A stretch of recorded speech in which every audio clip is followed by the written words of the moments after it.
Hello everyone, this is the next addition to my vintage Macintosh collection. This is a Macintosh PowerBook 5300 CS that I purchased from Wegener Media. It's a refurbished machine running System 7.5.2, I believe it is, with a 775 megabyte hard drive and 16 megabytes of RAM. And came installed basically with the base software. It was a completely clean machine, so I installed some software on the machine, including SimCity Classic, some old Macintosh games, and ClarisWorks, all 3 installation discs. There are the other 2. It's a very, very clean machine. No scratches on it anywhere, no dirt in the keyboard, no wear and tear at all on this machine. The display is very nice, although when it boots up there is the hint of pressure marks on it. Even on the top of this thing, just very clean and not a scratch on it.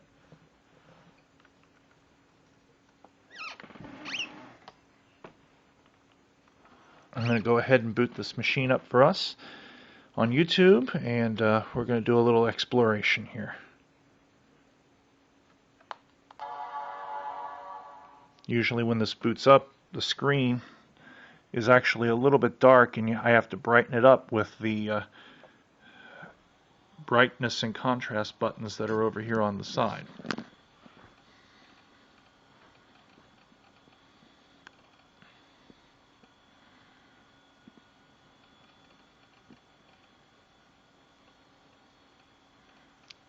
But not this time, apparently.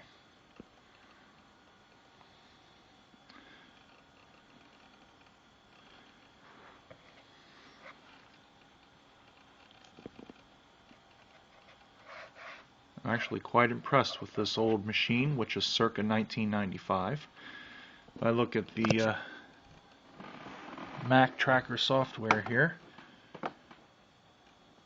we'll get some of the specs on it.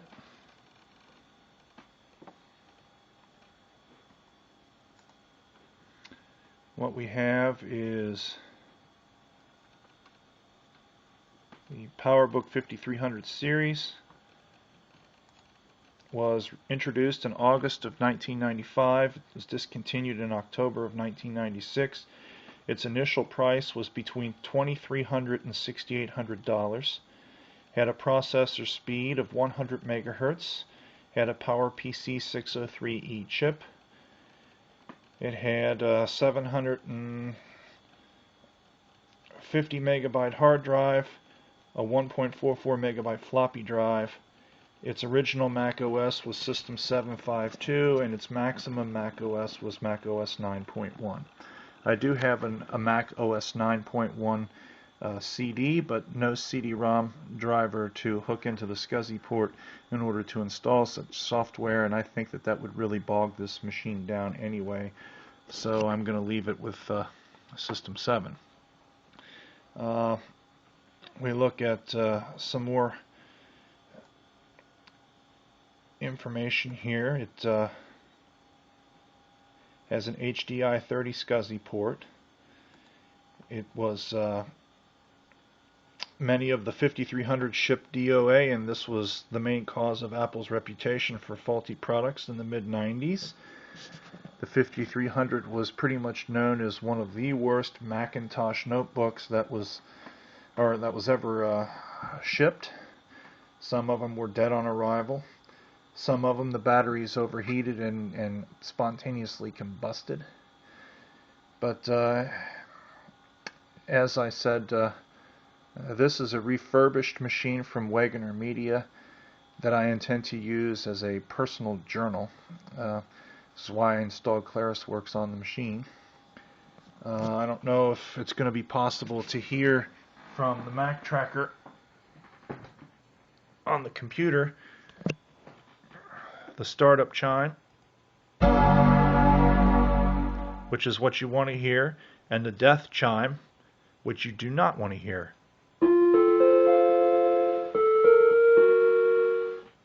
Anyway, that's from the Mac Tracker software. Alright, let's have a look at system specs about this Macintosh. System software 752 with system enabler 121, PowerBook 5300, 16 megabytes of RAM, and when I get my RAM doubler software I will install that and bump that up to 32. We look at the hard drive. We've got simple text, a PowerBook 5300 Tour, which is really interesting, so I'm going to go ahead and play that.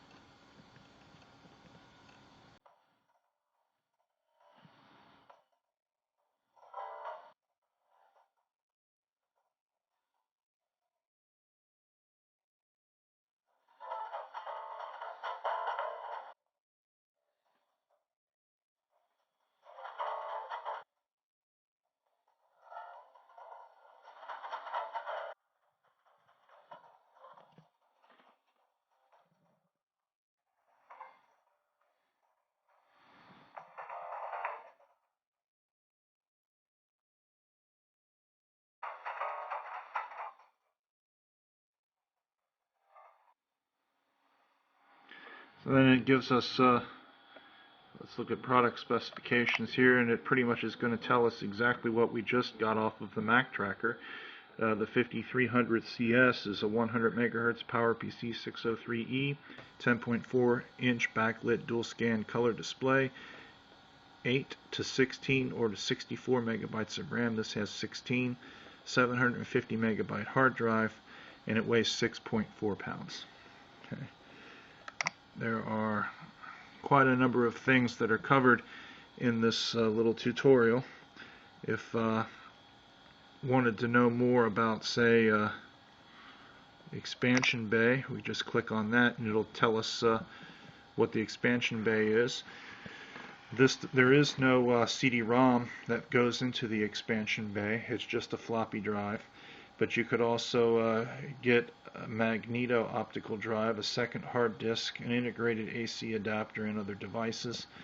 And you could get a SCSI hard drive or a SCSI CD-ROM to put on here, but you would probably need an adapter to go from standard SCSI to the 30-pin SCSI, or the port that's on the back of here, which is not a normal SCSI port. Let's drop out of here. Alright. I want to look at software highlights here. And let's look at product demos.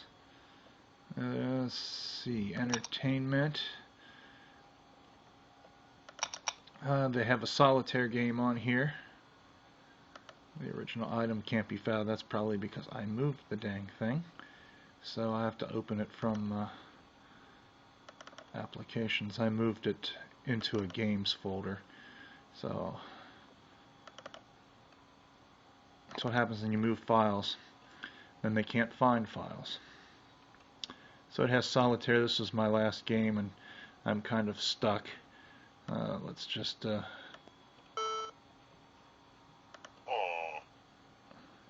I've lost 5 in a row.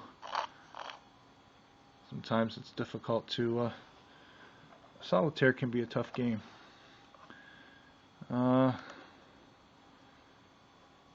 Again, there's the old Mac games that I installed on here, like Missile Command, which is an old black and white game.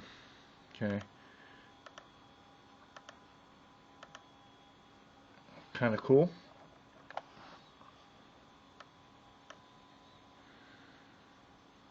And SimCity, it's going to want me to set that to 16 colors. Not going to go through all that. Time is short. Let's get back into the launcher here and go to Getting Started. gives us a whole bunch of information, including the Macintosh tutorial, part 1, which is the same thing that's on the Performa 6116 CD, which gives an idea about what this Mac can do.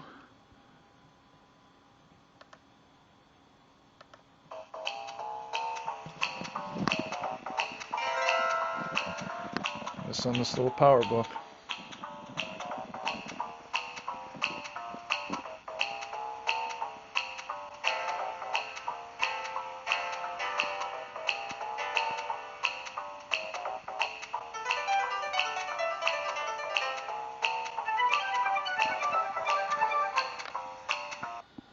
Okay.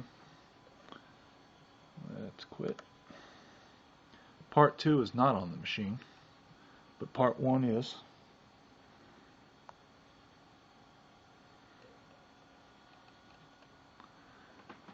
Alright.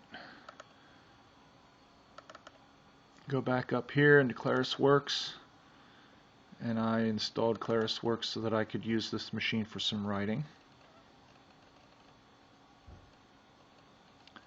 And word processing just gives me an open document, and then I can type at my leisure. And I could even install the StyleWriter 1200 onto here and plug it into here and print stuff off if I wanted to. Nope, not saving. So that's Claris. And that's pretty much. There's an Adobe Acrobat Reader 2.01 on here, so should be able to read some PDF files, at least some old ones. But I don't have any intention of going online with this machine. I'm just going to be using it for some journaling, and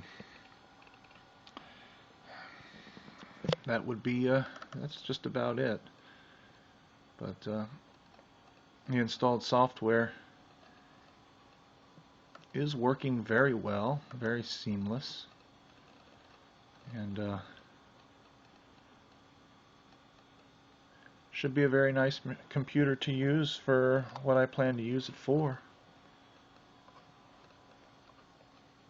And I'm just absolutely stunned and very impressed with how nice this machine is coming from Wegener Media. It's $50 for the base system, and then I paid another few dollars to expand the RAM up to 16 from 8 megabytes. And it's going to be able to do what I want it to do, and you can't beat that. So the next addition to my vintage Macintosh collection, the PowerBook 5300 CS. And just a point of interest,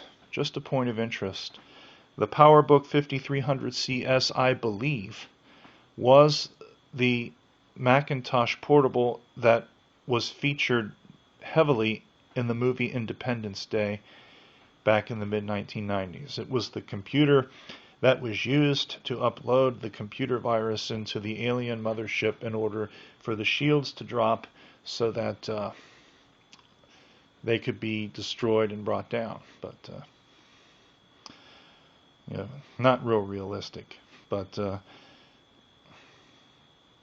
it did get some attention in the media. I also thought that I saw this machine in the movie The Saint as well, being used by the main character there, Simon Templar, who was sort of a spy, sending and receiving messages and emails and missions on a PowerBook, a Mac PowerBook, and I think it was a 5300 CS as well. So the PowerBook 5300 has been in several movies. I believe The Saint with Val Kilmer, and also Independence Day, both from the mid-1990s. So this is the next addition to my collection, the Macintosh PowerBook 5300 CS, a very nice, clean, refurbished computer system running System 752. Thanks for watching.